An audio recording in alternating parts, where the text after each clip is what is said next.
Okay, so I'm back. Sorry about that. My storage filled up on my iPad, so I had to break that train of thought. Which I don't know if it was going anywhere. Let me know what you think in the comments. And but if you find these videos helpful, so this is going to be part two of that, which I'll try to keep a little short and consolidate these ideas a little bit. But I think I left off in this idea of the reconciler.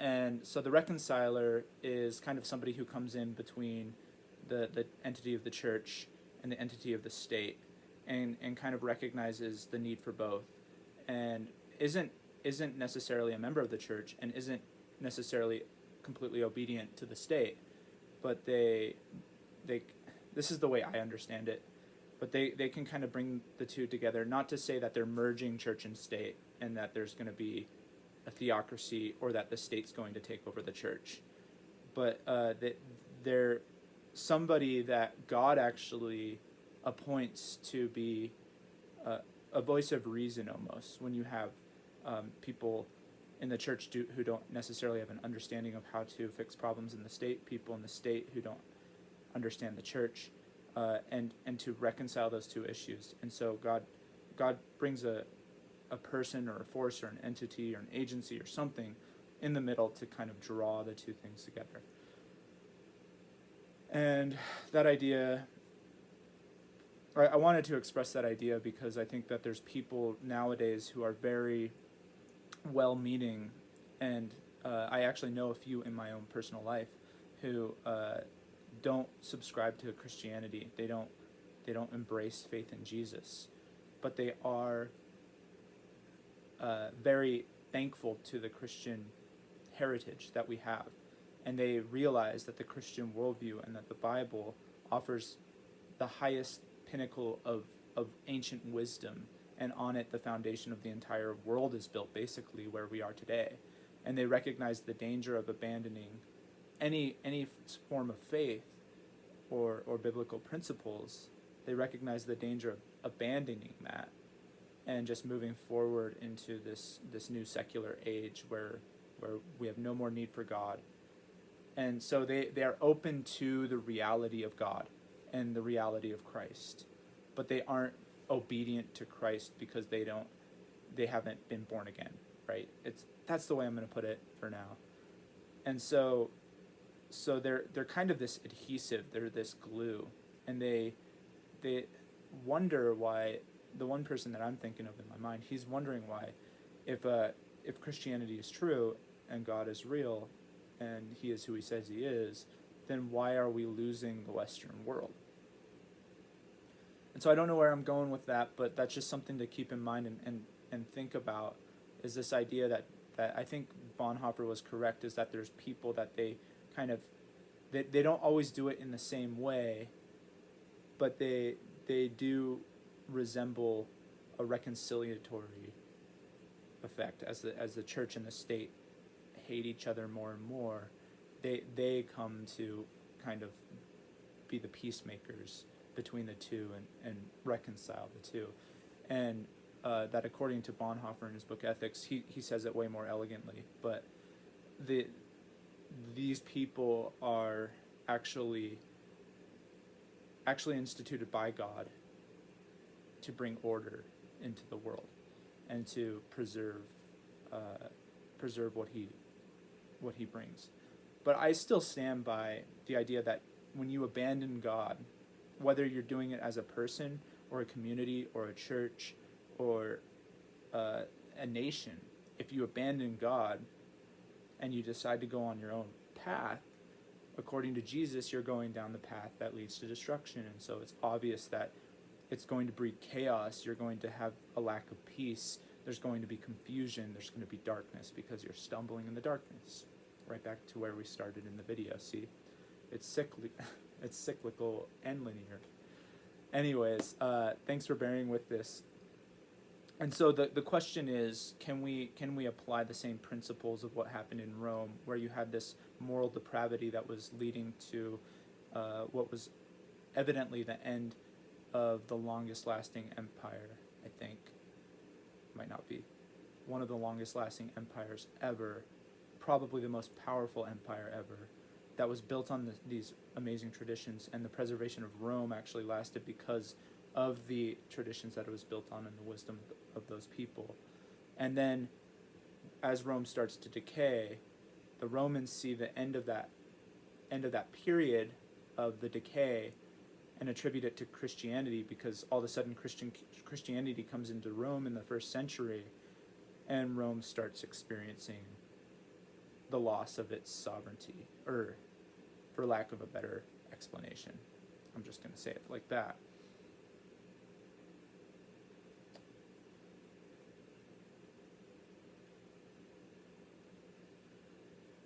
So there's a terrifying idea that Western civilization could collapse. If you think about the grid collapsing and how long we would last without any power, without any gas, without any way to pay for anything, it would be terrifying. Like, it would be a very scary thing. And so naturally people want to think about how something like that could come about. And if they are seeing signs that things are happening, that the fabric of society is starting to fray at the edges, it's likely showing that there's problems down the road. And some people might say, well, we're still experiencing blessing, we're still experiencing prosperity. These signs that show that we could be shifting in like globalist entities that are run by Bond villains and world leaders who have lost their memory completely and are openly in rebellion against God and performing acts of wickedness. Like, people are recognizing these things as potentially being signs that a little bit down the road we might have some serious disorder and chaos coming into a society and erupting. And we're also looking at the last century and all the wars and the famines and the evil and the tyranny that took place in the last century. And we're seeing similar overlap, nevertheless, not the same ideas, but similar ideas starting to take form and take shape. And as Christians, we recognize that our battle isn't down here in the flesh and blood, touch, taste, see, and feel realm. It's up here in the spiritual realm, right? So we're battling against the principalities and the powers and everything like that. But the people who don't battle those powers, they don't realize that there's spiritual realities that underlie the political and the cultural realms. There's the spiritual root, and that faith in Jesus for me is the ultimate reality. He's the king, he's the sovereign. In fact, I wanted to just this whole idea is coming from Psalm chapter 2, which I was reading this morning and considering and praying about. And so I'm just going to read this psalm because I think it explains things better than I can. So it says, Psalm chapter 2, "Why do the nations conspire and the people plot in vain? The kings of the earth take their stand, and the rulers gather together against the Lord and against his anointed one." So God's looking at us creatures here in the world that he created, and he's appointed nations, and he's appointed rulers over these nations. Not just human rulers, and this is according to the Bible, but he's also appointed principalities and powers and authorities to rule. But what you see later in the Psalms is that those principalities, they ruled unjustly. And so just like the human evildoers and the human rulers and leaders who did evil in the eyes of God, the angelic ones will be judged according to God as well. "Let us break their chains," they say, "and throw off their fetters." So that kind of reminds us of today. Like, let's just let go of all this faith in God stuff and faith in Jesus and move towards the new secular utopia. Let's break off these chains and these fetters. There's also the era of the Tower of Babel in that as well, which I always bring up, but it's so pivotal if you're understanding nations. It's crucial to understand that point as kind of the singularity of where all the nations came from and spread out, because after that you get the Table of Nations. So that's why I keep bringing it up when I'm talking about these big political ideas. The one enthroned in heaven laughs, the Lord scoffs at them. So I love that, because when people are in rebellion against God, God's just laughing. It looks like a bunch of ants like shaking their fists at God, right? I do think that it hurts his heart to see people falling away from him, and people that he loves who reject him again and again. I think that really hurts his heart. But at the end of the day, these powers that are ruling, they're just they're just being laughed at by God. Even though they're laughing at him, they're laughing at the name of Jesus. At the end of the day, every knee will bow, every tongue will confess. Amen. The one enthroned in heaven laughs. This Lord scoffs at them. I just read that. Then he rebukes them in his anger and terrifies them in his wrath. Okay, so let's just say, for sake of argument, we spend 20, 30 years just in open rebellion against God. God gives us chance after chance after chance to just acknowledge him, not to install a theocracy, not to make the state a church or the church a state, but just to acknowledge that he is the one who created us and blesses us. And he gives us that opportunity for decades and decades. And we just say, nope, nope, nope. We keep turning our own way. And all of a sudden, all this bad stuff starts happening. We start getting scared. We start going into a recession. Socialism starts taking over. And then people start starving. Poverty's increasing. Demon-possessed people on the street. Everything gets scary and darker, and everybody's scratching their heads going, oh, I wonder why all this is happening. Well, I'm telling you, the same kind of debates were happening in Rome near the end of the fall of Rome. And so I'm not saying this video is like 100% correct. I'm just putting these ideas out there, and they're not that profound. They're in the Bible, that God is sovereign. God rules over the countries, and he has the ability. He sees what people are saying about him. He sees what people are doing against him, and it's just that basic idea that God rules. And this next verse proves it. I have installed my king on Zion, my holy hill. Who's the king? Well, Jesus is the king. Every knee will bow. Every tongue will confess. He's the king and the Lord. Even though we don't, in Hebrews it says, right now we don't see everything subjected to him. So we don't see everybody acknowledging his lordship. But he is the Lord. So, anyways, I'll just read the rest of this. He said to me, you are my son. Today I become your father. Ask of me. I will make the nations your inheritance, the end of the earth your possession. You will rule them with an iron scepter. You will dash them to pieces like pottery. Therefore, you kings, be wise, be warned. You rulers of the earth, serve the Lord with fear, and rejoice with trembling. Kiss the Son, lest you be angry, and you be destroyed in your way. For his wrath can flare up in a moment. Blessed are all who take refuge in him. And so the idea of fearing God is important, and realizing that he is the ruler, he is the Lord, he is the one from whom everything came, and he gave us his life. He actually gave his life for us and died for us. But that now he's ruling and reigning, and history's playing out on the stage, and these stories keep happening, and they keep overlapping, and people, we're just in one little time and space, and we just see basically 5 feet in front of us. But God has given us, he's given us his light in order to see in this world. And he said, don't hide that light. Don't hide it under a basket. Let it shine for the world to see. And so the reason why I went into Psalm 2, I went in there to answer an idea that I had before.